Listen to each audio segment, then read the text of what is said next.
Welcome back to my channel roaming with Rubul. আমি এখন আছি বসনিয়ান হার্জেগোভিনাতে। বসনিয়ান হার্জেগোভিনা হলো ইউরোপের মধ্যে হলেও এটা ইউরোপিয়ান ইউনিয়নের কোনো একটা দেশ না।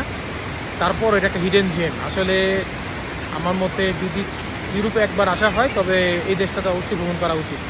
এখন বলে দিই বাংলাদেশিরা কীভাবে এই দেশে আসতে পারে। যদি আপনার সেনজেন ভিসা থাকে অথবা ইউএসএ ভিসা থাকে, ভ্যালিড ভিসা থাকে, তবে আপনি এখানে অনারেবল ভিসা পাবেন।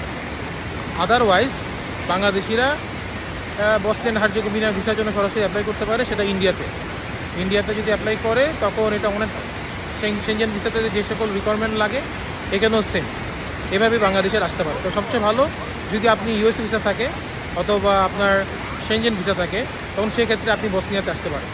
যদিও এখানে ফ্লাইট কমিউনিকেশন অতটা গুড না, মানে এই দেশটা একটু ঝামেলা আছে, কারণ এই দেশের 3টা প্রেসিডেন্ট। মুসলমানদের জন্য একটা প্রেসিডেন্ট, খ্রিস্টানদের জন্য একটা প্রেসিডেন্ট, আর বাকি লোকদের জন্য একটা প্রেসিডেন্ট। তো এই দেশের অনেক পলিটিক্যাল প্রবলেম আছে, আপনি জানেন।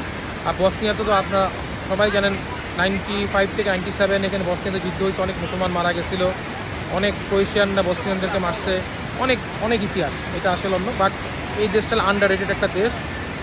পুরো দেশটাই পাহাড়, ওয়াটারফল আর রিভার সব জায়গায়।